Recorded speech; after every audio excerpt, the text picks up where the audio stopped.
தேவனை கீர்த்தனம் பண்ணுவேன். எதாலும் செய்திக்கு ஆதாரமாக ஒரு வசனத்தை வாசிக்கலாம். ஏசாயா 26ஆம் அதிகாரம் 3ஆம் வசனத்தை வாசிக்கலாம். ஏசாயா 26 3ஆம் வசனம். உம்மை உறுதியாய் பற்றிக் கொண்ட மனதையுடையவன், உம்மையே நம்பியிருக்கிறபடியால் நீர் அவனை பூரண சமாதானத்துடன் காத்துக் கொள்ளுவீர். அல்லேலூயா. ஆமென். நம்முடைய தேவன் சமாதானத்தின் தேவன். இந்த சமாதானம் என்று சொல்லும் பொழுது அநேக நேரங்களிலே இந்த சமாதானத்தினுடைய மகத்துவத்தை நாம் உணர்ந்து கொள்ளவில்லை. எல்லா மனுஷனும் அவர்கள் பணக்காரனா இருந்தாலும் சரி, ஏழையா இருந்தாலும் சரி, எல்லா மனுஷனுக்கும் எல்லா மிருக ஜீவனுக்கும் தேவையான ஒரு காரியம் சமாதானமா இருக்கிறது. அநேக நேரங்களிலே சந்தோஷத்திற்கும் சமாதானத்திற்கும் உள்ளதான வித்தியாசத்தை நாம் உணர்ந்து கொள்வதில்லை. இந்த சந்தோஷம் என்பது நாம் எதையாவது பெற்றுக்கொள்ளும் பொழுது, நம்மை மகிழ்விக்கிறதான ஏதாவது ஒரு காரியங்கள் நம்முடைய வாழ்க்கையில கடந்து வரும் பொழுது நாம் மகிழ்ச்சி அடைகிறோம். ஆனால் அது நிலையானதல்ல. அந்த மகிழ்ச்சி சமாதானம் அல்ல. நம்மை மகிழ்விக்கிறதான காரியங்கள் அது இருக்கும் வரைக்கும் ஒரு சந்தோஷத்தை நமக்கு கொடுக்கிறது. ஒரு நமக்கு பிடிச்சதை ஏதாவது யாராச்சும் வாங்கிட்டு வரலாம், அது நமக்கு ஒரு சந்தோஷத்தை கொடுக்கும். நமக்கு யாராவது உதவி செய்யலாம், அது நம்ம சந்தோஷத்தை கொடுக்கும். யாராவது நம்ம நேசிக்கிறேன்னு சொல்லலாம், அது நமக்கு சந்தோஷத்தை கொடுக்கும். ஆனால் இது நிலையானது அல்ல. அநேக நேரங்களில் இந்த சமாதானத்தை நாம் உணர்ந்து கொள்ளவில்லை. சமாதானம் என்பது அது இந்த சந்தோஷத்தை போல ஒரு டெம்பரரியான காரியம் கிடையாது. சந்தோஷம் என்பது நமக்கு இருக்கும்போது நாம் சந்தோஷமா இருப்போம், இல்லாவிட்டால் கொஞ்ச நேரத்தில் அந்த காரியங்கள் தீர்ந்து போகும் பொழுது நமக்கு சந்தோஷமும் குறைவுபடுகிறதான காரியமா இருக்கிறது. ஆனால் சமாதானம் என்பது இந்த வேதம் சொல்லுகிறதான சமாதானம், தேவ சமாதானம், பரிபூர்ண சமாதானம் என்று சொல்லும் பொழுது அதுவும் ஒரு மகிழ்ச்சி. ஆனால் அந்த மகிழ்ச்சி வெளியிலிருந்து புறப்படுகிறது அல்ல, இருதயங்கள்ல இருந்து புறப்படுகிறதான மகிழ்ச்சி. இருதயத்திலிருந்து உருவாகிறதான ஒரு ஆனந்தம், இருதயத்திலிருந்து உருவாகிறதான ஒரு களிகூறுதல், ஒரு சந்தோஷம். அநேக நேரங்களில் வெளிப்பிரகார சந்தோஷத்தை நாம சமாதானம் என்று நினைக்கிறோம். ஆனால் இந்த வெளிப்பிரகார சந்தோஷம் அது யார் வேணா நமக்கு கொடுக்க முடியும், அதே சமயத்துல அது சீக்கிரமா எடுத்துக்கொள்ள முடியும். ஆனால் இருதயத்திற்குள்ளாகிறதான ஒரு சந்தோஷம், இருதயத்திற்குள்ளாகிறதான ஒரு மகிழ்ச்சி, அதுதான் சமாதானம். அதுதான் தேவன் கொடுக்கிறதான சமாதானம். அல்லேலூயா. இந்த சமாதானத்தை நாம் உணர்ந்து கொள்ள வேண்டும். இந்த உலகத்திலே ஒருவேளை நம்ம யோசிக்கலாம், இடத்துல பணம் குறைவா இருக்குது, எனக்கு சமாதானம் இல்லை. ஆனால் நீங்க பாத்தீங்கன்னா அநேக பணம் உள்ளவர்களும் அநேக பொருள் உள்ளவர்களும் சமாதானத்திற்காக ஓடுகிறதான காரியத்தை பார்க்க முடியும். உலக மனிதர்கள் எவ்வளவு ஆஸ்தி இருந்தாலும் சரி, எதெல்லாம் வாங்க முடியும் அளவுக்கு அவங்களுக்கு பணம் இருந்தாலும் சரி, எனக்கு இடத்துல இருக்கதான பொருளை கொண்டு நான் எதை வேண்டுமானாலும் வாங்கி விடலாம், எதை வேண்டுமானாலும் சாய்த்து விடலாம் என்று சொன்னாலும் சரி, அவர்களாலே ஒரு மனுஷனாலும் வாங்க முடியாத ஒரு காரியம் இந்த சமாதானம். பணம் இல்லாதவனுக்கு நாளைக்கு நான் என்ன செய்வேன் என்று சொல்லி ஒரு கலக்கத்தினாலே அவன் இருதயங்களை சமாதானம் குறைகிறது. ஆஸ்திகள் இருந்தாலும் எப்போ யார் தூக்கிட்டு போவாரோ, எப்போ ஐடி ரைடு வருவாங்களோ தெரியாத ஒரு காரியம். பாருங்க, அப்படியானால் எந்த மனுஷனுக்கு எந்த பொருளும் நம்முடைய வாழ்க்கையிலே சமாதானத்தை உண்டு பண்ண முடியாது. எந்த உலக பொருளும் நம்முடைய வாழ்க்கையிலே சமாதானத்தை உண்டு பண்ண முடியாது. ஒருவேளை நம்ம சந்தோஷப்படுத்தலாம், வெளிப்பிரகாரமாக மகிழ்ச்சியை கொடுக்கலாம், ஆனால் இருதயத்திலே உண்டாகிறதான சந்தோஷத்தை எந்த ஒரு வெளிப்பிரகாரமான பொருளும் எந்த உலக பொருளும் நமக்கு கொடுக்க முடியாது. சமாதானம் மிக ஒரு மேன்மையான ஒரு காரியம். உலக மக்கள் எதையோ சமாதானம் என்று சொல்றாங்க. நம்முடைய இருதயத்தில் இருக்கிறதான பாரங்கள், ஒருவேளை நம்ம விரும்பினவங்களை இறந்து போகும் பொழுது, நமக்கு விருப்பமான ஒரு காரியம் நடக்காத பொழுது நம்முடைய இருதயத்தை ஒரு பாரம், ஒரு கலக்கம் ஆழ்த்துகிறது. அநேக உலக ஜனங்கள் சமாதானத்தை பெற்றுக்கொள்ளும்படியாக இதயத்திலே சமாதானம் உண்டாக வேண்டும் என்று சொல்லி, தன்னுடைய மனதிலே சமாதானம் உண்டாக வேண்டும் என்று சொல்லி அநேக குடிப்பழக்கத்திற்கும் சாராயத்திற்கும் போதைகளிலும் அவங்க சமாதானத்தை தேடி போறாங்க. நிறைய பேர்கிட்ட கேட்டீங்கன்னா, குடிக்கிறவங்க கேட்டீங்கன்னா, எதுக்கு குடிக்கிறீங்க கேட்டீங்க, நம்ம சொல்ற ஒரே பதில் இதுவா தான் இருக்கும். என் வாழ்க்கையில சமாதானமே இல்லை, என் குடும்பத்துல சமாதானமே இல்லை, இவ்வளவு கஷ்டங்கள். பாருங்க, பணம் இருக்கிறவனும் அதுக்காக தான் குடிக்கிறான். எவ்வளவுதான் ஆஸ்தி இருந்தாலும் என்னுடைய குடும்பத்துல என் வீட்டுக்கு போக முடியல, வீட்டுல சமாதானம் இல்லை, வேலைக்கு போக முடியல, வேலையில சமாதானம் இல்லை. சமாதான குறைவு ஒரு மனுஷனை அங்கும் இங்குமாக சமாதானத்தை தேடி அலையும்படியாக செய்கிறது. இந்த உலகத்தில் அவன் தேடி அலைகிறதான ஒவ்வொரு காரியமும் ஒருவேளை கொஞ்ச நேரம் அவனுக்கு மகிழ்ச்சியை உண்டாக்கலாம். ஒருவேளை நல்ல சாராயத்தை குடிச்சா 2 மணி நேரம் 3 மணி நேரம் ஒருவேளை அவன் கவலைகளை மறந்திருக்கலாம். ஆனால் மீண்டுமாக அதை காட்டில் மேலான கவலை, மேலான பிரச்சனைகள், மேலான பாரம் மீண்டும் அவனுடைய சூழ்நிலையை அழுத்துகிறதா இருக்கிறது. எதை தேடினாலும் சமாதானத்தை கெடுக்கிறதான காரியம் அது மாறாததா இருக்கிறது. திருப்பி அதே பிரச்சனையை சந்திக்கணும், திருப்பி அதே இடத்துக்கு தான் போகணும், திருப்பி அதே காரியங்களை தான் ஃபேஸ் பண்ணணும். ஒருவேளை வீடுகளை சமாதானம் இல்லைன்னு சொல்லிட்டு நிறைய பேர் வெளியே எங்கேயும் போனோம், அவன் திருப்பி வீட்டுக்கு வந்துதான் ஆகணும். பாருங்க, சமாதானத்தை தேடி மனுஷன் அலைகிறான். சமாதானத்தை தேடி மனுஷன் அலைகிறதான காரியங்களை பார்க்க முடியும். உலக பொருளிலே, உலக காரியங்களிலே. ஆனால் சமாதானத்தை வாழ்க்கையிலே தருகிறது ஒருவர் மாத்திரம்தான். தேவாதி தேவன் ஒருவர் மாத்திரமே இந்த வாழ்க்கையிலே சமாதானத்தை தர முடியும். அவர் ஒருவர் மாத்திரமே சமாதானத்தை தர முடியும்.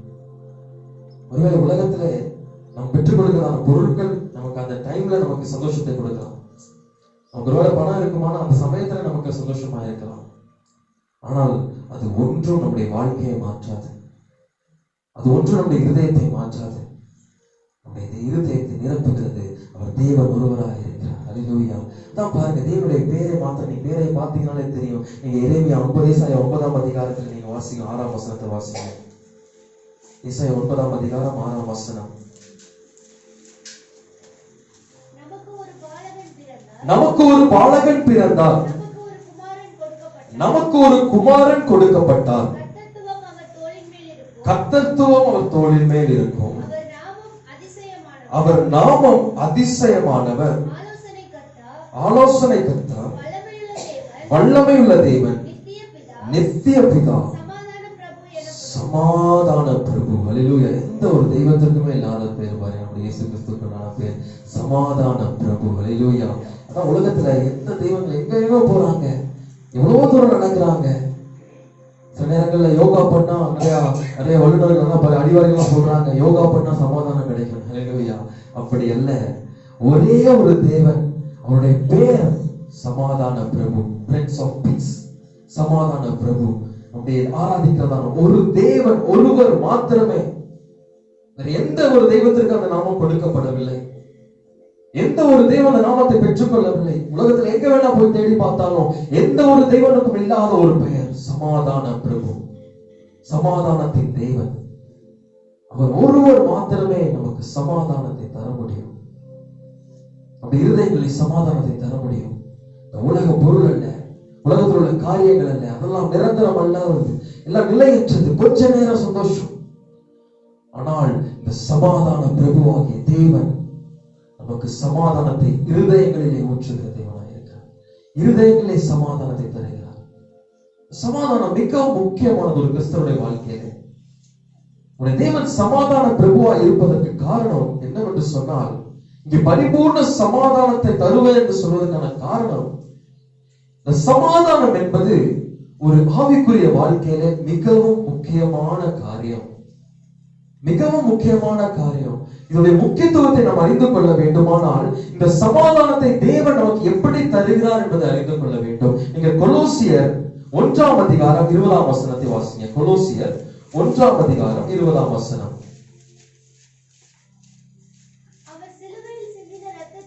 அவர் சிலுவையில் சிந்தின இரத்தத்தினாலே சமாதானத்தை உண்டாக்கி பூலோகத்தில் உள்ளவைகள் பரலோகத்தில் உள்ளவைகள் யாவையும் பரலோகத்தில் உள்ளவைகள் யாவையும் அவர் மூலமாய் நமக்கு ஒப்புரவாக்கிக் கொள்ளவும் அவருக்கு பிரியமாயிற்று. அவருக்கு ஒப்புரவாக்கிக் கொள்ள அவருக்கு பிரியமாயிற்று. அவர் எப்படி சமாதானத்தை உண்டாக்கினார்? சமாதானத்தின் பிரபு, சமாதான பிரபு எப்படி நமக்கு சமாதானத்தை தந்தார் என்று சொன்னால், அவர் சிலுவையில் சிந்தின இரத்தத்தினாலே சமாதானத்தை உண்டாக்கி. அல்லேலூயா. இப்போ சமாதானம் எவ்வளவு முக்கியம்னு பாருங்க. சிலுவையில் சிந்தினதான இரத்தத்தினாலே நம்முடைய விலைக்கிரையும் கொடுத்து சமாதானத்தை தருகிறதான தேவன். அல்லேலூயா. ரத்தம் சிந்தி சமாதானத்தை தருகிறதான தேவன். ஏன் தேவன் இப்படி செய்ய வேண்டும்? தேவன் ரத்தம் சிந்தி நமக்கு சமாதானத்தை தருவதற்கு காரணம் என்ன? ஏன் இந்த சமாதானம் இவ்வளவு முக்கியம்? இன்னொரு வசனத்துல கூட வாசிச்சீங்கன்னா தெரியும். நமக்கு எல்லாம் தெரிஞ்ச வசனம் ஏசாயா 53 அதிகாரம் 5 வசனத்தை வாசிங்க. ஏசாயா 53 அதிகாரம் 5 வசனம். நம்முடைய மீறுதல்கள் நிமித்தம் அவர் காயப்பட்டு நம்முடைய அக்கிரமங்களின் நிமித்தம் அவர் நொறுக்கப்பட்டார். நமக்கு சமாதானத்தை உண்டு பண்ணும் ஆக்கினை அவர் மேல் வந்தது.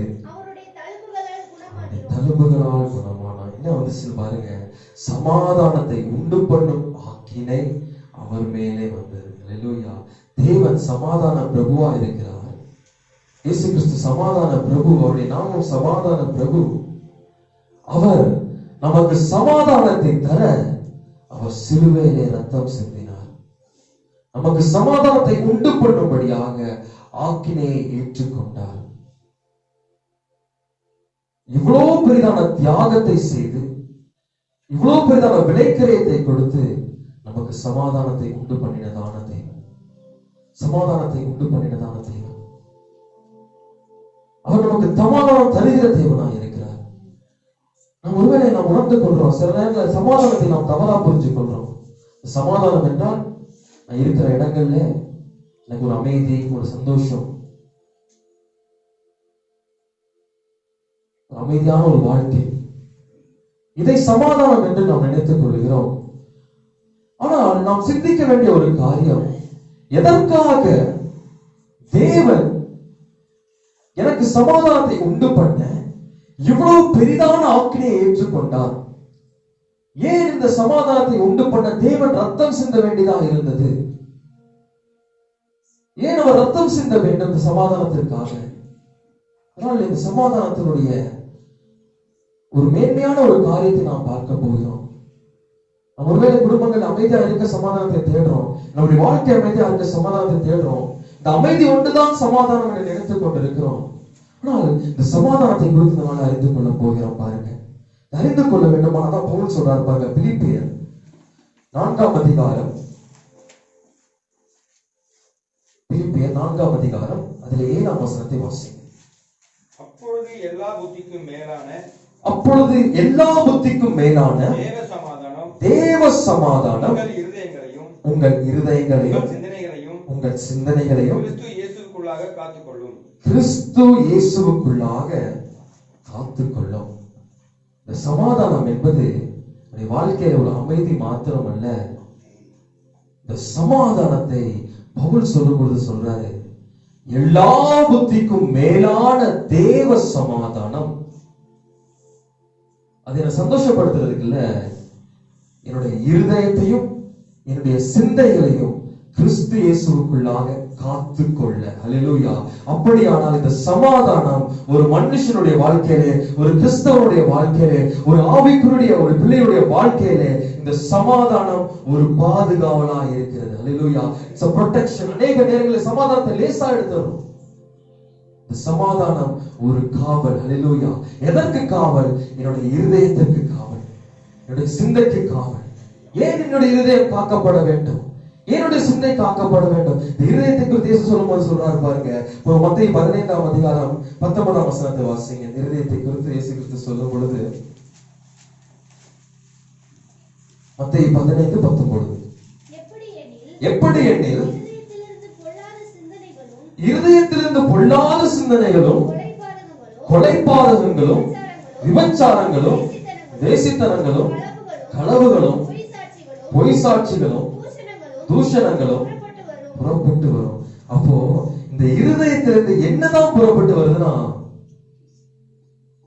எல்லா தீமையான காரியங்கள், எல்லா பாவமான காரியங்கள், எல்லா அக்கிரமமான காரியங்கள் எல்லாம் எங்க இருந்து புறப்பட்டு வருதுன்னா அந்த இருதயத்துல தான். வேதம் சொல்லுது, இருதயம் மகா திருக்குள்ளதும் கேடுள்ளதுமா இருக்கிறது. ஹல்லேலூயா.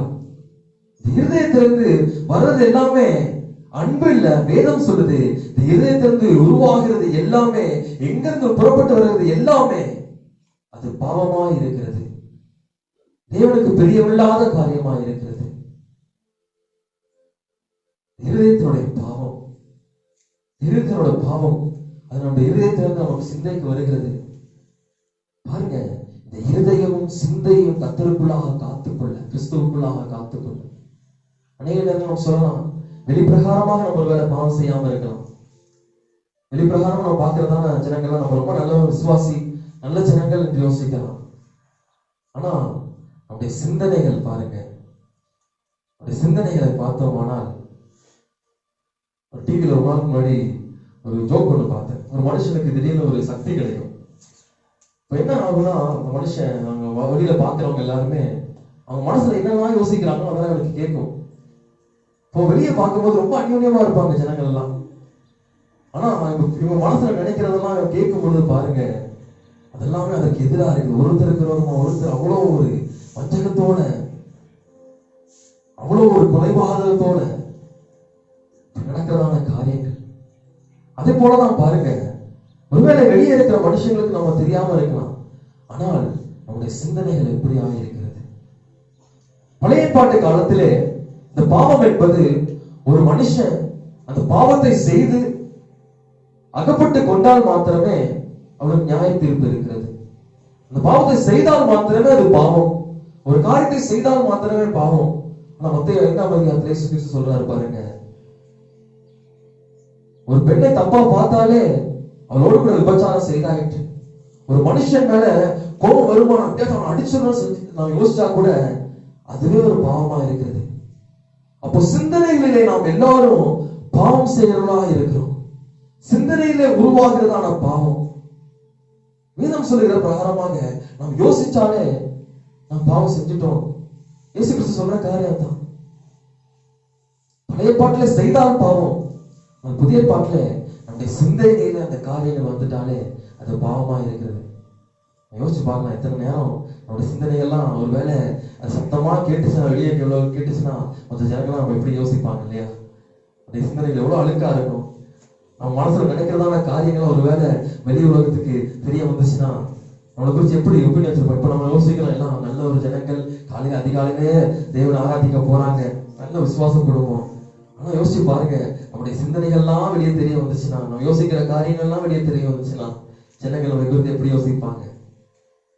அப்படியானால் என்னுடைய இருதயம், பாவம் புறப்படுகிறதான இருதயமும் சிந்தனையே நான் செய்கிறதான பாவத்திலிருந்து நான் காக்கப்பட வேண்டுமானால் எனக்கு எல்லா புத்திக்கும் மேலான தேவ சமாதானம் ஒன்று மாத்திரமே என்னை காத்துக்கொள்ள முடியும். என்னுடைய இருதயத்தை காத்துக்கொள்ள முடியும். என்னுடைய சிந்தனைகளை கிறிஸ்து இயேசுவுக்குள்ளாக காத்துக்கொள்ள முடியும்.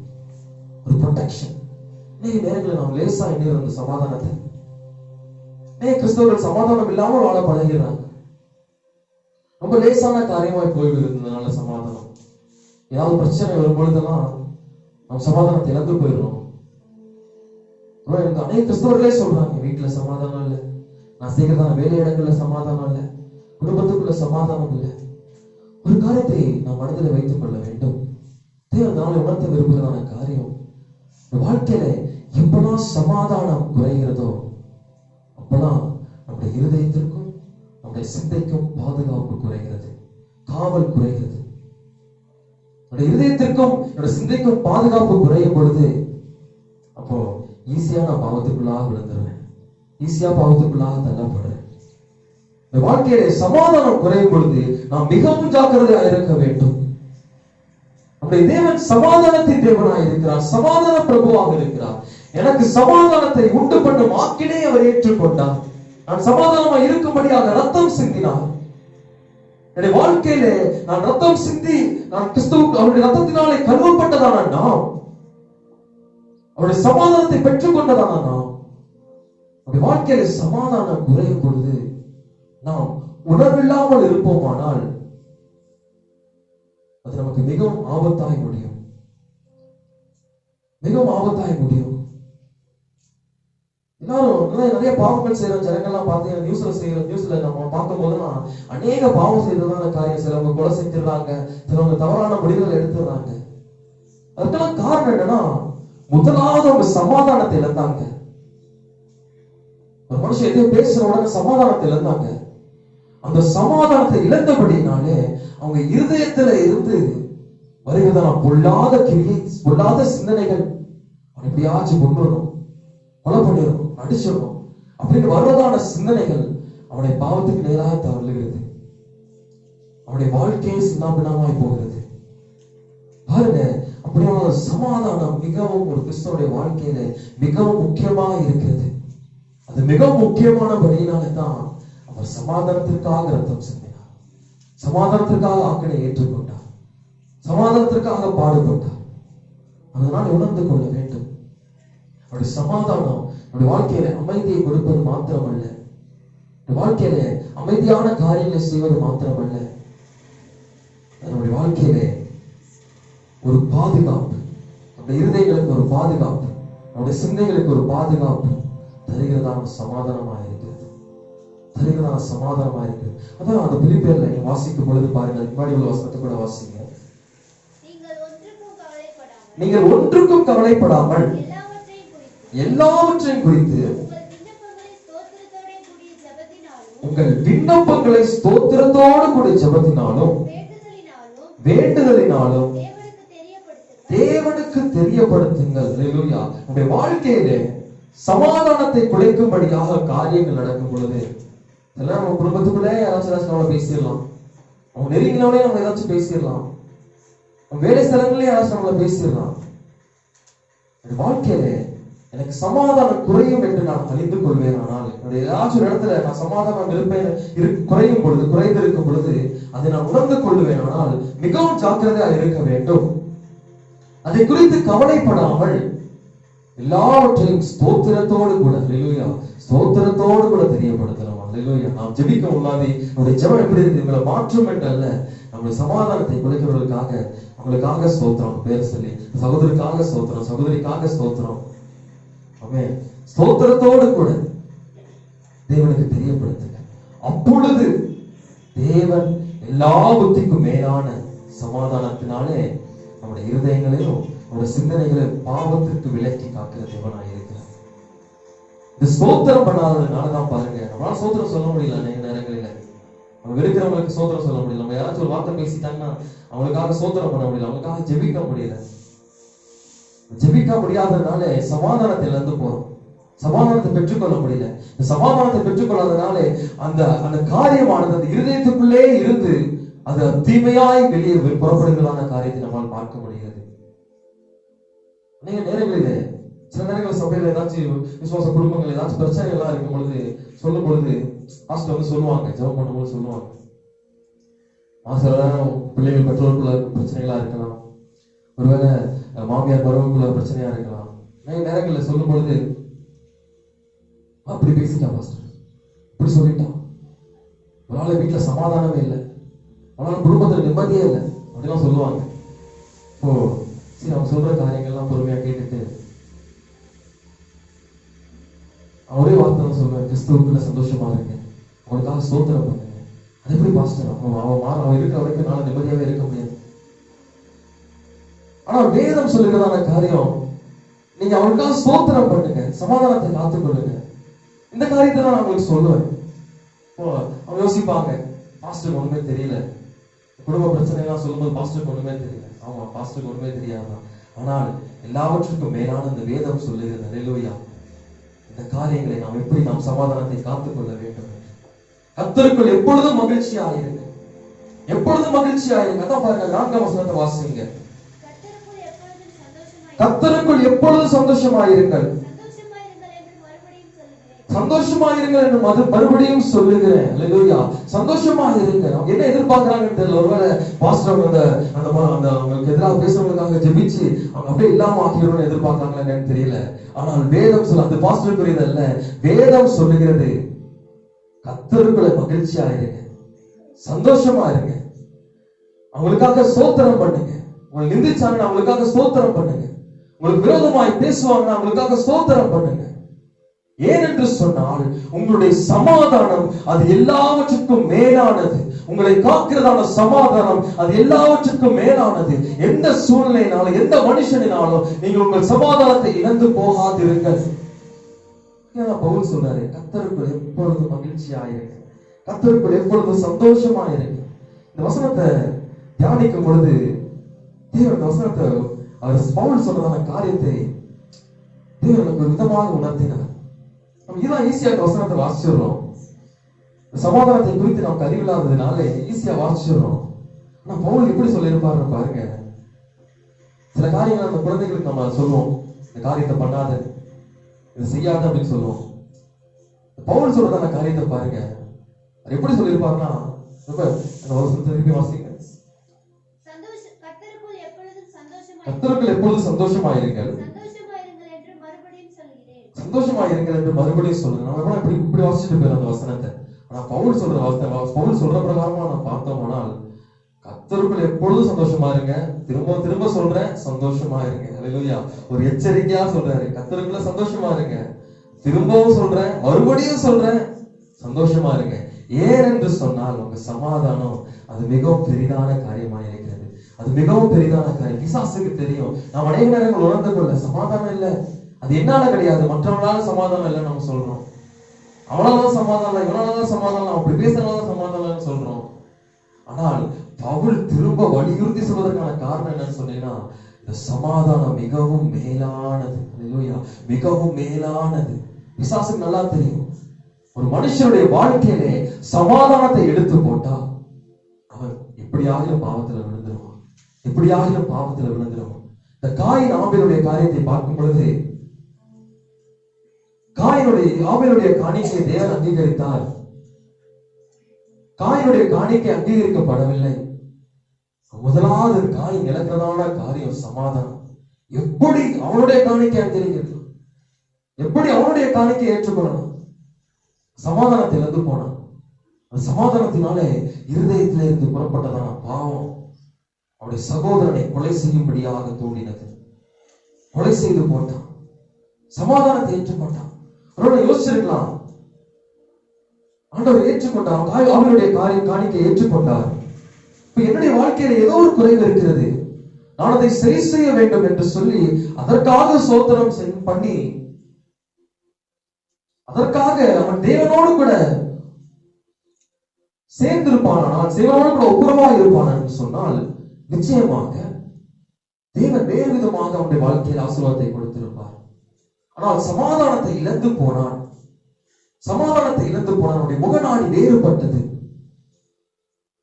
இது நிமித்தமாக அங்கே அவனுடைய சரீரத்திற்கும் அவனுடைய இருதயத்திற்கும் அவனுடைய சிந்தைக்கும் அது பாதுகாப்பு இல்லாமல் போனது. பாதுகாப்பு இல்லாமல் போனபடினாலே அங்கிருந்து புறப்பட்ட பாவம் அவனை கொலை செய்யும்படியாக தூண்டினது. பிசாசு அநேக கிறிஸ்தவர்களை வஞ்சிக்கிறதான காரியம் இதன் மூலமாகத்தான். வாழ்க்கையில சமாதானத்தை குலைக்கும் பொழுது, சமாதானம் இல்லாமல் போகும் பொழுது இடத்திலிருந்து பாவம் புறப்படுகிறது, பாவம் புறப்படுகிறது. ஆகையினால்தான் தேவன் இந்த சமாதானத்தினாலே நம்மை காக்கும்படியாக சிலுவையிலே ரத்தத்தை சிந்தினார். சமாதானத்தை உண்டு பண்ணும் ஆக்கினை அவர் ஏற்றுக்கொண்டார். அவன் சமாதானமா இருக்கும்படியாக, எல்லா புத்திக்கும் மேலான சமாதானம் நம்முடைய இருதயங்களை ஆளும்படியாக பவுல் சொல்றாரு பாருங்க, அதுக்குள்ள சந்தோஷமா இருங்க. என்ன ஆனாலும் உங்களை நிந்தித்தவர்களுக்காக ஜெபம் பண்ணுங்க, உங்களை சபிக்கிறவர்களுக்காக ஜெபம் பண்ணுங்க, உங்களை ஆசீர்வதிங்க. கிறிஸ்துவுக்குள்ள எல்லாவற்றிலும் மகிழ்ச்சியா இருங்க. எந்த சூழ்நிலை மகிழ்ச்சியா இருங்க. எல்லாவற்றுக்காக ஸ்தோத்திரத்தோடு கூட எதிராக பேசினா அவங்களுக்காக ஸ்தோத்திரம் பண்ணுங்க. உங்களை சபிச்சா ஸ்தோத்திரம் பண்ணுங்க. ஸ்தோத்திரம் பண்ணி ஸ்தோத்திரத்தோடு கூட வேண்டுதலோடு கூட அவருக்கு தெரியப்படுத்து. அவர் நம்முடைய இருதயங்களிலே சமாதானத்தை கட்டளையிடுவார். கட்டளையிடுவார். நம்ம ஜெபமெல்லாம் இப்படி பேசிட்டாங்க, அவங்க இருக்கவே கூடாது. பக்கத்து வீட்டுக்காரங்க ஒருத்தர் பேசிட்டாங்கன்னா அந்த வீட்டுல அவங்க இருக்கவே கூடாது. அதுவாதான் நம்முடைய ஜெபமா இருக்கும் இல்லையா? ஹல்லேலூயா. நம்முடைய இருதயங்களே சமாதானம் ஆள வேண்டும். அதுக்காக ஸ்தோத்திரம் பண்ணுங்க. நான் அவர்களுக்காக ஸ்தோத்திரம் பண்ணும் பொழுது எல்லா புத்திக்கும் மேலான தேவ சமாதானம் நம்முடைய இருதயங்களையும் நம்முடைய சிந்தனைகளையும் கிறிஸ்துவுக்குள்ளாக காத்துக்கொள்ளும். நம்முடைய பாவத்துக்கு விலக்கி காத்துக்கொள்ளும். அதனால இந்த சமாதானத்தை நாம் மிகவும் முக்கியமாய் பிடித்துக் கொள்ள வேண்டும். நம்முடைய வாழ்க்கையில சமாதானம் வேண்டும். நம்முடைய வாழ்க்கையில சமாதானம் அது மிகவும் முக்கியமாக இருக்கிறது. அநேகர் யோசிக்கிறதான காரியம், நான் கிறிஸ்துவுக்குள்ளா இருக்கிறான், அநேக பாடுகள் எனக்கு இருக்கு. வேதம் தான் சொல்லுது, வாழ்க்கையில கிறிஸ்துவ வாழ்க்கையில பாடுகள் இருக்கிறது, நிந்தைகள் இருக்கிறது, அவமானம் இருக்கிறது, எல்லா போராட்டங்கள் இருக்குது. சில அன்னைக்கு யோசிக்கிறதான தவறா யோசிக்கிறதான காரியம், தவறா புரிஞ்சு கொண்டதான காரியம், என்னுடைய வாழ்க்கையில பாடுகள் இருக்கிறதுனால எனக்கு பொதுவாகவே என்னுடைய வாழ்க்கையில சமாதானம் இருக்காது அப்படின்னு சொல்லிட்டு நிறைய பேர் இந்த சமாதானம் இல்லாத காரியத்திலே சமாதானம் இல்லாமலே அப்படி வாழ பழகி கொள்றாங்க. சமாதானம் இல்லாமலே வாழ்ந்து அப்படியே குடும்பங்கள கிறிஸ்தவ வாழ்க்கை அப்படிதான் பாஸ்டர் இருக்கும், அப்படிதான் இருக்கும். கிறிஸ்தவ வாழ்க்கை கிறிஸ்தவ வாழ்க்கைனாலே அது போராட்டம் நிறைந்ததுதான். அதான் வேதமும் சொல்லுது, போராட்டம் நிறைந்ததுதான், பாடுகள் நிறைந்ததுதான், அப்படிதான் இருக்கும். சமாதானம் இல்லாமலே வாழ அநேகர் பழகி கொள்கிறபடினாலே அவருடைய வாழ்க்கையில ஆபத்தாய் முடிகிறதான காரியமா இருக்கிறது. அது அவர்களுக்கு பாதுகாப்பற்றதான காரியமா இருக்கிறது. சமாதானம் மிகவும் முக்கியம்.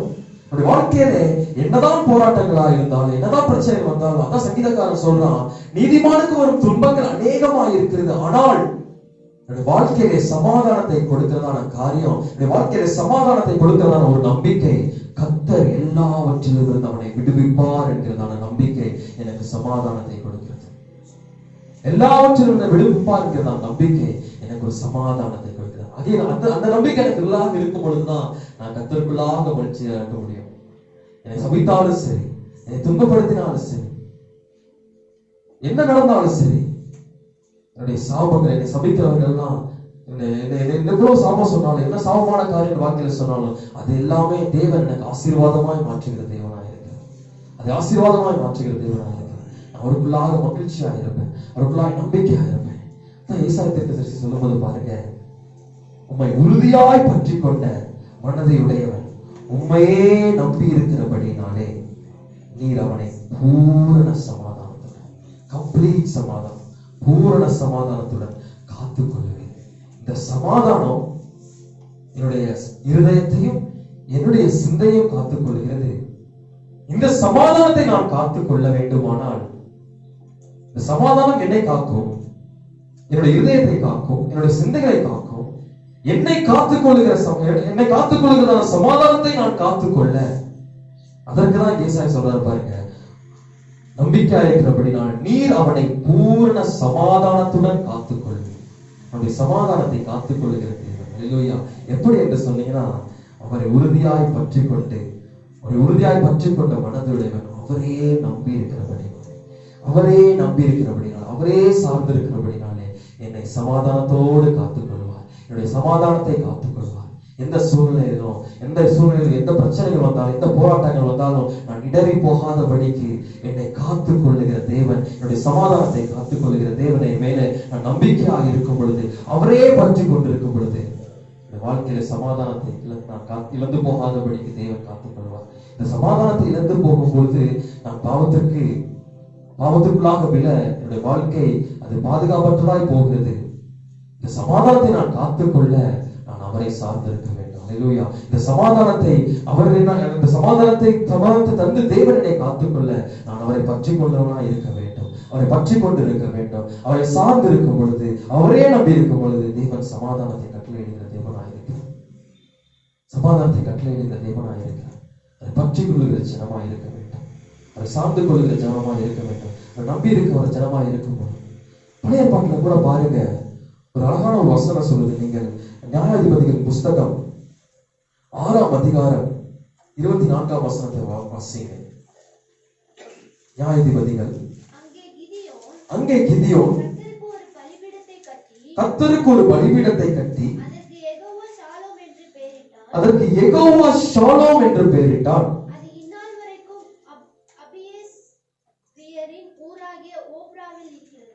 அபியேசரின் ஊராகிய ஒப்ராவில் இருக்கிறது. அல்லேலூயா. அங்கே கிதியோன் என்கிறதான மனுஷன் ஒரு பலிபீடத்தை கட்டி முதல்ல தேவனுக்கு ஒரு பேர் வைக்கிறான் பாருங்க. யெகோவா ஷாலோம். யெகோவா ஷாலோம் என்றால் சமாதானத்தின் தேவன் என்று அர்த்தம். அல்லேலூயா. சமாதானத்தின் தேவன் என்று எவ்வளவோ நாமங்கள் இருக்கிற தேவனுக்கு, ஆனால் கிதியோன் அறிந்து கொண்டதான ஒரு காரியம், அவர் சமாதானத்தின் தேவன். சமாதானத்தின் தேவன் யெகோவா ஷாலோம் என்கிறதான நாமத்தை அறிந்து கொண்டார். புதிய பாட்டில் இயேசு கிறிஸ்துவுக்கு பெயர் அவர் சமாதான பிரபு. ஆனால் பழைய பாட்டிலே பாருங்க, அவருடைய நாமம் யெகோவா ஷாலோம். அல்லேலூயா. யெகோவா ஷாலோம் என்கிறதான பெயரை அறிந்து கொண்டார். கிதியோனுடைய காரியத்தை நாம் பார்க்கும் பொழுது 4ஆம் அதிகாரத்திலிருந்து 8ஆம் அதிகாரம் வரைக்கும் நாம் கிதியோனுடைய வாழ்க்கையை குறித்து நாம் வாசிக்கலாம். நீங்க வீடுகளில் சென்று நீங்கள் வாசிக்கலாம். இந்த 4ஆம் அதிகாரத்திலே இந்த கிதியோனுடைய வாழ்க்கையிலே தேவன் யெகோவா ஷாலோம் என்று அவன் தேவன் அறிந்து கொண்டதான சூழ்நிலை எப்படிப்பட்டதா இருந்தது என்று கேட்டீங்கன்னா, இஸ்ரவேல் ஜனங்கள் என்ன பண்ணாங்கன்னா, மீதியானியருக்கு அடிமைகளா இருந்ததான காலம், மீதியானியருக்கு அடிமைப்பட்டு போயிருந்ததான காலம். மீதியானியர்கள் ஒவ்வொரு நாள் இஸ்ரவேல் ஜனங்களை அவள் நெருக்குகிறதான ஒரு சூழ்நிலை பாருங்க. இந்த மீதியானியர் யார் என்று கேட்டால், ஆபிரகாமுக்கும் கெத்தூராளுக்கும் பிறந்ததான பிள்ளைகள். நீங்கள் ஆதியாகமம் 25ஆம் அதிகாரத்தை வீட்டுல போய் வாசிச்சீங்கன்னா அந்த சந்ததிகளை பற்றி நாம் வாசிக்கலாம். இந்த மீதியானியர் ஆபிரகாமுக்கும் கெத்தூராளுக்கும் பிறந்ததான ஒரு சந்ததியினர். அப்படின்னு பாத்தீங்கன்னா இவங்க யாருன்னு கேட்டீங்கன்னா, ஒரே ஃபேமிலி, ஒரே குடும்பம் தான். ஆபிரகாமுடைய பிள்ளைகள் தான் அவங்களும். இஸ்ரவேலரும் ஆபிரகாமுடைய சந்ததி தான், மீதியானியரும் அவருடைய சந்ததி தான். ஆனால் இவருடைய வாழ்க்கையில, இஸ்ரவேலுடைய வாழ்க்கையில சமாதானத்திற்கு இல்லாமல் போவதற்கான காரியமே பாருங்க, நம்முடைய ஒரே குடும்பம் தான். அநேக நேரங்களிலே நமக்கு சத்துருவாய் போவதே நம்முடைய குடும்பங்கள் தான். நம்முடைய சமாதான பிரச்சனைகள் வருவதற்கு காரணமே நம்ம குடும்பங்கள், நம்முடைய நண்பர்கள், நம்ம சுற்றி இருக்கிற ஜனங்கள், நம்ம நேசிக்கிற ஜனங்கள், நம்முடைய பந்துக்கள், இவர்களாலதான் பாருங்க சமாதான குறைவு ஏற்படுது. இங்க இஸ்ரவேல் ஜனங்களுக்கு சமாதான குறைவு பிரச்சனைக்கு காரணமே இந்த மீதியானியர்கள் தான். ஒரே குடும்பம், ஒரே ஃபேமிலி. இவங்க என்ன பண்றாங்கன்னா, இவங்க சுற்றிலுமா இருக்கிறாங்க. இவங்களுக்கு பயந்து போய் புகைகளிலும் கெபிகளிலும் ஒளிஞ்சு கொள்றாங்க. இவங்க ஒருவேளை தானியத்தெல்லாம் போட்டா அதெல்லாம் வந்து நாசமாக்கிடுறாங்க. இவங்க நல்லா இருக்கக்கூடாதுன்னு நினைக்கிற ஒரு ஃபேமிலி பாருங்க. ஒரே குடும்பம் தான், ஆனா தன்னுடைய சகோதரர் நல்லா இருக்கக்கூடாதுன்னு நினைக்கிறதான ஒரு ஃபேமிலி. அநேக கிறிஸ்தவருடைய குடும்பங்கள்ல எப்படியான காரியங்களை நம்ம பார்க்க முடியும். அப்படி ஒரே குடும்பத்திலே நம்ம பயக்கிறவங்க எத்தனையோ பேர் இருக்கிறாங்க. ஒரே குடும்பத்திலே நம்ம வெறுக்கிறவங்க எத்தனையோ பேர் இருக்கிறாங்க. ஒரே குடும்பத்திலே நம்ம சத்துருவா நினைக்கிறவங்க எத்தனையோ பேர் இருக்கிறாங்க. இந்த ஜனங்களும் பாருங்க அப்படிப்பட்டதான சூழ்நிலை இருக்கிறாங்க. சமாதானத்தை இழந்து போயிட்டாங்க. சமாதானமே இல்லை. அவங்க இருக்கிறதான இடம், அவங்க இருக்கிறதான தேசத்துலதான் இருக்கிறாங்க, தெய்வத்தோட தேசத்துல தான் இருக்கிறாங்க. ஆனால் சமாதானம் இல்லை. வீடுகள்ல சமாதானம் இல்லை, வேலை ஸ்தலங்கள்ல சமாதானம் இல்லை, நாங்கள் நேசிக்கிறதுனாலே சமாதானம் இல்லை. அவங்களாம் நன்மையா நினைப்பாங்கன்னு பார்த்தா அவங்க எல்லாம் நமக்கு ஒரு நாள் தீமையா நினைக்கலாம். வாழ்க்கையில சில நேரங்கள்ல ஏன் இப்படி நினைக்கிறாங்க, நான் அவங்களுக்கு என்ன செஞ்சுட்டேன், ஏன் இப்படி நினைக்கிறாங்கன்னு சொல்லிட்டு நாம் சமாதானத்தை இழந்து போகிறோம். மற்றவர்கள் செய்ததான காரியங்களை எண்ணி சமாதானத்தை இழந்து போகிறோம். இஸ்ரவேல் ஜனங்கள் அப்படிதான் இருந்தாங்க. ஆனால் ஒரு காரியத்தை ஏன் அவங்க வாழ்க்கையில சமாதானம் இல்லை என்று சொன்னால், ஒரு காரியத்தை அவர் அறிந்து கொள்ளவில்லை. தேவன் இந்த ஜனங்களுக்கு இந்த சூழ்நிலையில பாருங்க, அவங்க தேவன் நோக்கி முறையிட்டார்கள். தேவன் அவர்களோடு கூட பேசும் பொழுது ஒரு தீர்க்கதரிசி அனுப்புறாரு. அவங்களோடு கூட பேசும் பொழுது அந்த 10ஆம் வசனத்திலே வாசிச்சு பார்த்தீங்கன்னா, 10ஆம் வசனத்தை வாசிங்க. 6ஆம் அதிகாரம் 10ஆம் வசனம். நான் உங்கள் தேவனாகிய கர்த்தர் என்றும் நீங்கள் குடியிருக்கும் அவர்கள் தேசத்தில் உள்ள எமோரியருடைய தேவர்களுக்கு பயப்படாதிருங்கள் என்றும் உங்களுக்கு சொன்னேன். நீங்களோ என் சொல்லை கேளாமல் போனீர்கள் என்றார் என்று சொன்னார். அல்லேலூயா. ஒன்னே ஒன்றுதான் ஆண்டவர் சொல்லியிருந்தாரு பாருங்க, என்னையே பற்றி கொள்ளுங்க, எவன் நம்பிக்கையா இருங்க. எல்லா தேவனுக்கும் மேலான தெய்வம், அவர்களை இஸ்ரவேலில் இருந்து வழிநடத்தினதான தெய்வம், அவருடைய வல்லமையின் கரத்தினால வழிநடத்தினதான தேவன். அப்போ என்னை சார்ந்திருங்க தேவன் சொல்லும் பொழுது ஜனங்கள் மற்றவர்களுக்கு பயந்தாங்க, மற்ற தேவர்களுக்கு பயந்தாங்க, தன்னுடைய காரியங்களுக்கு பயந்தாங்க, தன்னுடைய வாழ்க்கையில சமாதானத்தை குலைக்கும்படியாக நடக்கிறதான காரியங்களுக்கு பயந்தாங்க. தேவனை பற்றிக் கொள்வதை விட்டுவிட்டாங்க. உறுதியாய் பற்றி கொண்ட மனதுடையவர்களா இருந்த ஜனங்கள் உங்க வாழ்க்கையில உறுதி இல்லாமல் போவதற்கான காரியம் தேவன் சொன்னதான வார்த்தைக்கு செவி கொடுக்கவில்லை. அது மற்ற நடக்கிறதான சூழ்நிலைகளுக்கும் தங்கள் வாழ்க்கையில வருகிறதான பிரச்சனைகளுக்கும் பயந்து சமாதானத்தை இழந்து போனாங்க. நீங்க வாழ்க்கையில சமாதானம் இழப்பதற்கான முக்கியமான காரியமே இந்த பயம். ஆமே, நாளைக்கு என்ன நடக்குமோ அப்படின்னு தெரியாத பயம் ஒரு மனுஷனை தூங்க விடாது. எப்படி இந்த மாசத்தை ஓட்ட போறதுன்னு தெரியாத ஒரு பயம் ஒரு மனுஷனை தூங்க விடாது, சமாதானத்தை எடுத்து போடும். எப்படி என்னுடைய பிள்ளைகளுக்கு ஃபீஸ் கட்டுவேன் அப்படின்னு தெரியாத சமாதானம், பிள்ளைகளுடைய எதிர்காலத்தை குறித்தான சமாதான காரியங்கள் அப்படி பயமுறுத்துகிறபடினாலே இந்த பயத்தினாலே அநேகர் சமாதானத்தில் இருந்து போனாங்க. இவர்களை தேவன் அழைத்தார், தேவன் பிரித்தெடுத்தார், தேவன் கொண்டு வந்தார், அவருடைய வல்லமையான கரத்தை காண்பித்தார், தங்கள் தேசத்திலே குடியிருக்க பண்ணினார். எல்லாம் தேவன் செய்த பொழுதும் நடக்கிறதான சூழ்நிலைகளுக்கு பயந்தபடினாலே, மற்ற காரியங்களுக்கு பயந்தபடினாலே சமாதானத்தில் இருந்து போனாங்க. இந்த ஜனங்களும் பாருங்க, மற்ற பயந்து போய் தேவன் சொல்றதுக்கு கேட்காம போனாங்க. வசனம் தான் சொல்லுது, பயப்படாத இருங்க, கர்த்தருக்குள் எப்பொழுதும் மகிழ்ச்சியா இருங்க, கர்த்தருக்குள் எப்பொழுதும் சந்தோஷமா இருங்க. நான் வேதம் சொல்லுகிறது. ஆனால் பயம் ஒரு மனுஷனுடைய வாழ்க்கையில சமாதானத்தை கெடுக்கிறது. ஆண்டவர் இந்த வார்த்தையில சொல்றேன், நீ பயப்படாதன்னு சொன்னேன், நான் இருக்கிறேன்னு சொன்னேன், என்னை பற்றிக்கொள்ளன்னு சொன்னேன், எவன் நம்பிக்கையான்னு சொன்னேன். நாம் நம்பிக்கையா இருப்போம், ஆனால் நம்முடைய வாழ்க்கையில பயம் இருக்காது. இந்த நம்பிக்கை இல்லாதபடினாலே இந்த பயம் இருந்தபடினாலே சமாதானம் இல்லை. சமாதானத்தை இழந்து போயிருக்கிறாங்க ஜனங்கள். சுற்றிலும் சத்துருக்களால் நெருக்கப்பட்டான். அந்த வேளையிலே தேவன் கிதியோனை சந்திக்கிறார். கிதியோனு பாருங்க, இந்த ஜனங்கள் மிதியானியர்கள் எல்லாம் வந்தாங்கன்னா இந்த கோதுமை எல்லாம் மாறி இருப்பாங்கன்னு சொல்லிட்டு அவன் என்ன பண்றான், பயந்து போய் அந்த ஆலை பக்கத்துல கீழே வாசிச்சா தெரியும், பயந்து போய் கோதுமை எல்லாம் அடிச்சு அவன் சேர்த்துக்கிட்டு இருக்கான். தேவதூதன் அவனோடு கூட பேசுறாரு. அநேக நேரங்களில் நாம் அறிந்து கொள்ளாத காரியம், நம்ம பலவீனமா யோசிச்சுக் கொள்கிறோம். ஒவ்வொரு நேரம் நாம் பயப்படுகிறதான பயம் நாம் யார் என்பதை அறியாமல், நம்மோடு கூட இருக்கிற தேவன் யார் என்பதை உணர முடியாமல் ஆக்கிவிடுகிறது. அவரை பற்றிக் கொள்ள முடியாமல், அவர் மேல நம்பிக்கை இல்லாமல் போவதற்கான காரணம் இந்த பயம். இதை பார்த்து தூதன் சொல்றான், பராக்கிரமசாலி, பராக்கிரமசாலி, அல்லேலூயா, பராக்கிரமசாலி, கர்த்தர் உன்னோடு இருக்கிறார். பயந்து போயிருந்ததான தன்னுடைய வாழ்க்கையில் நடக்கிறதான காரியங்களை குறித்து பயந்து போய், தான் எதிர்கொள்ள வேண்டியதான காரியங்களை குறித்து பயந்து போய் சமாதானத்தை இழந்து போனதான ஜனத்திலே ஒருவனாகிய கிதியோனை பார்த்து, பராக்கிரமசாலியை, கர்த்தர் உன்னோடு கூட இருக்கிறார். அந்த காலைவெளியிலே தேவன் ஒருவேளை நீ அநேக காரியங்களை குறித்து பயந்து போயிருக்கலாம், கலங்கி போயிருக்கலாம். கர்த்தர் சொல்லுகிறான வார்த்தை, பராக்கிரமசாலி, கர்த்தர் உன்னோடு கூட இருக்கிறார்.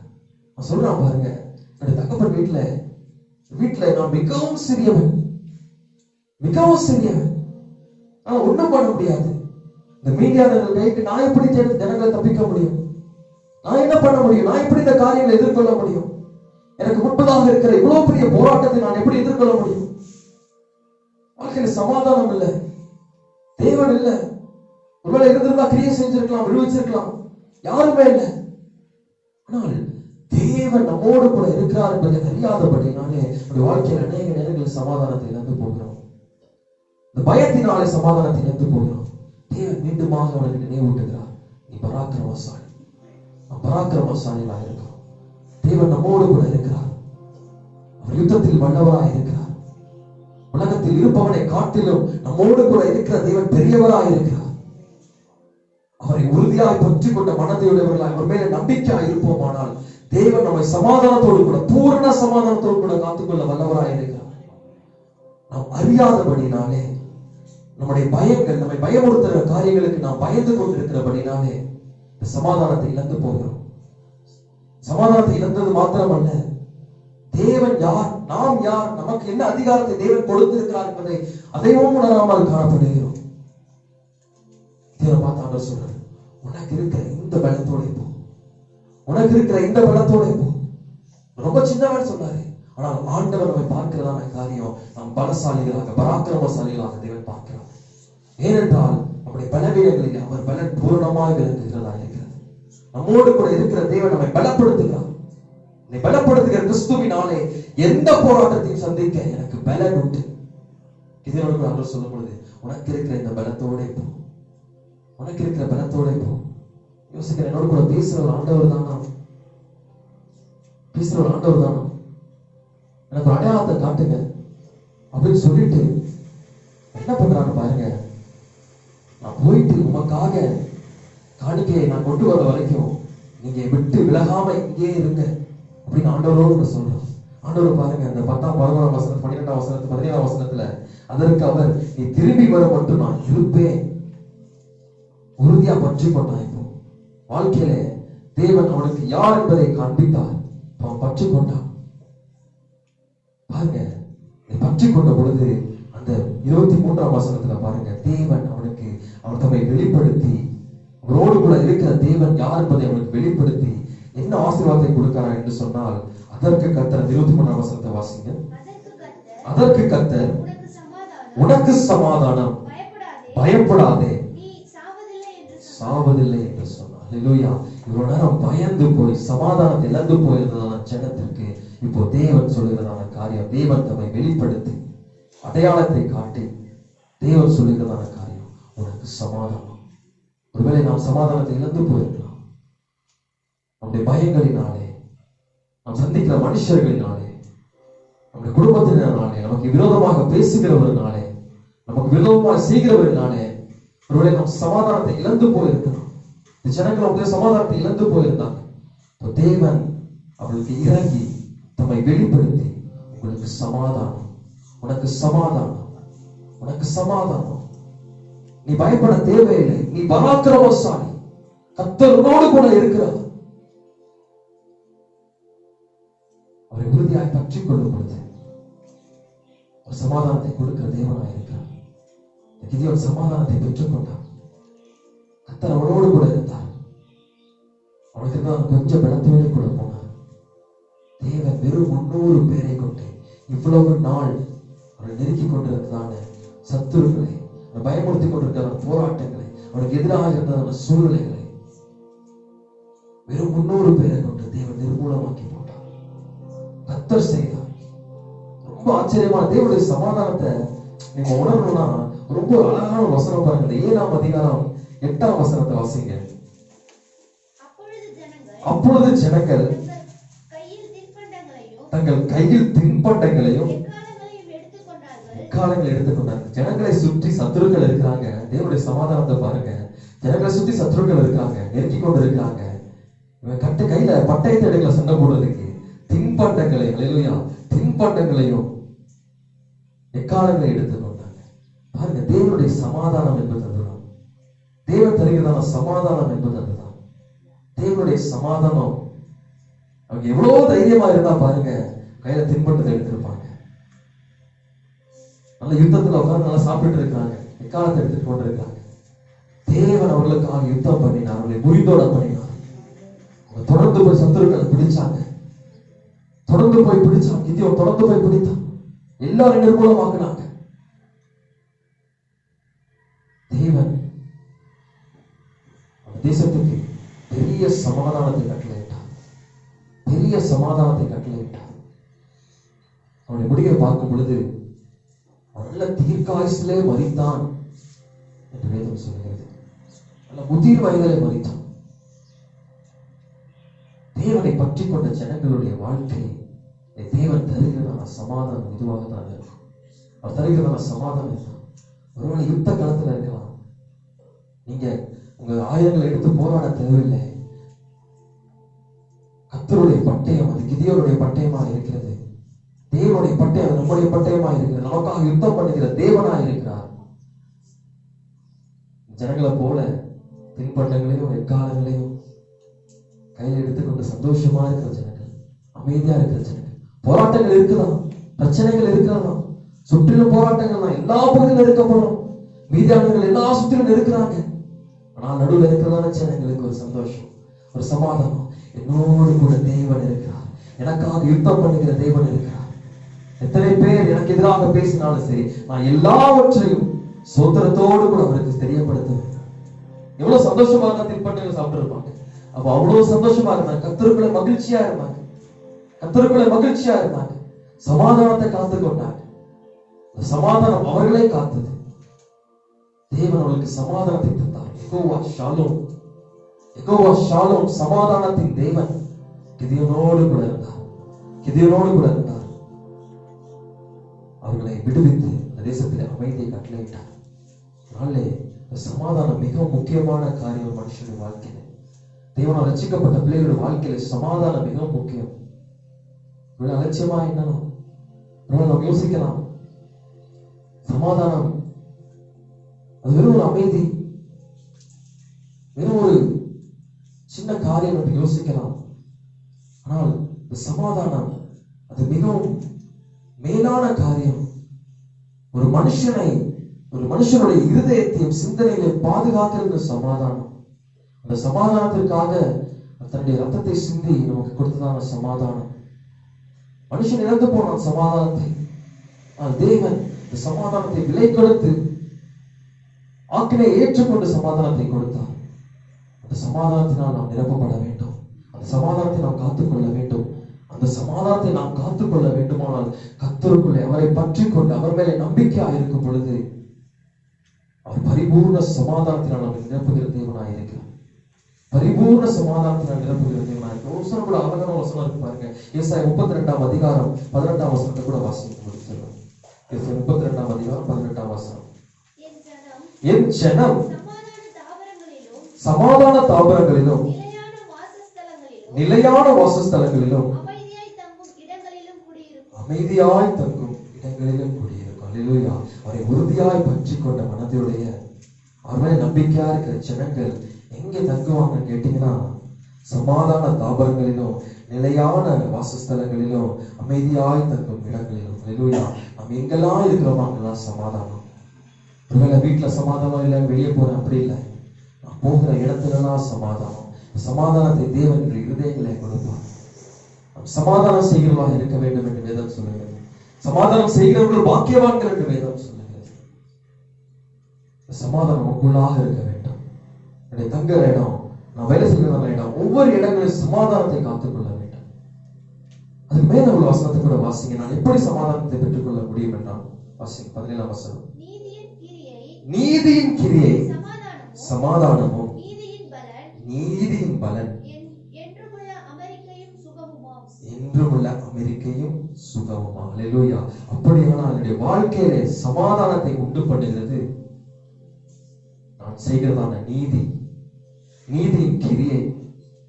ஒருவேளை நம்ம யோசிக்கலாம், அவங்க எப்படி பேசினாலும் நான் திருப்பி பேசினேன்னு சொல்லலாம், அவங்களுடைய பண்ணனாலதான் என்னுடைய வாழ்க்கையில சமாதானத்தை கெடுத்தனாலதான் இப்படி இருக்குன்னு சொல்லலாம். ஆனால் நான் அவர்களுக்கு நீதி செய்யும் பொழுது, நான் நீதியோடு நடந்து கொள்ளும் பொழுது, தேவன் சொல்லுகிறதான காரியம், அவருடைய வசனத்தின் நீதி, அந்த நீதியை நான் நிறைவேற்றும் பொழுது அந்த நீதியின் கிரியை சமாதானம், அதனுடைய பலன் அமெரிக்கை. அல்லேலூயா. அமைதல், ஒரு அமைதியான ஒரு வாழ்க்கை, நிம்மதியான ஒரு வாழ்க்கை. நான் கிறிஸ்துவுக்குள்ளாக அவரையே பற்றி கொண்டு, அவரை பற்றி கொண்ட மனதையுடன் அவரை நம்பிக்கையா இருக்கும் பொழுது பரிபூர்ண சமாதானத்தை காத்துக் கொள்கிற தேவனாய் இருக்கிறார். அவருக்குள்ளாக நம்பிக்கையா இருக்கிற ஜனம் அவருக்குள்ளாக எப்பொழுதும் மகிழ்ச்சியா இருக்க வேண்டும்.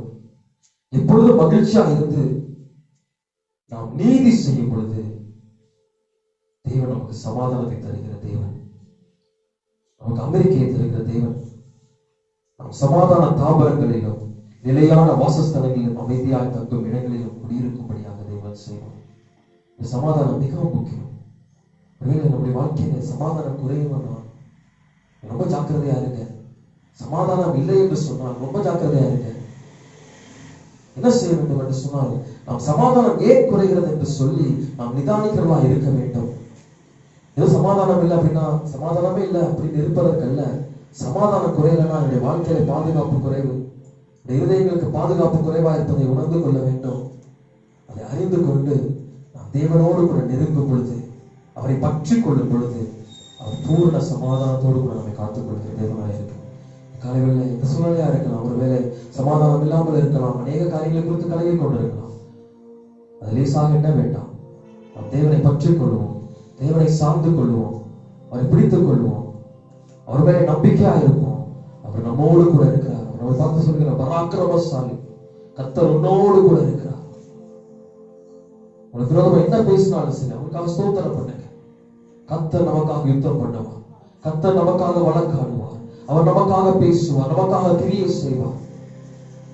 நாம் ஒன்றே ஒன்று மாத்திரம்தான், கர்த்தருக்குள் எப்பொழுதும் மகிழ்ச்சியா இருக்க வேண்டும், கர்த்தருக்குள் எப்பொழுதும் மகிழ்ச்சியா இருக்க வேண்டும். இந்த சமாதானத்தை காத்துக்கொள்வோம். தேவன் நிச்சயமாக நம்மை ஆசீர்வதிக்க தேவனாக இருக்கிறார். இந்த கண்களை முடிச்சு பண்ணுவோம். தேவ சமாதானம்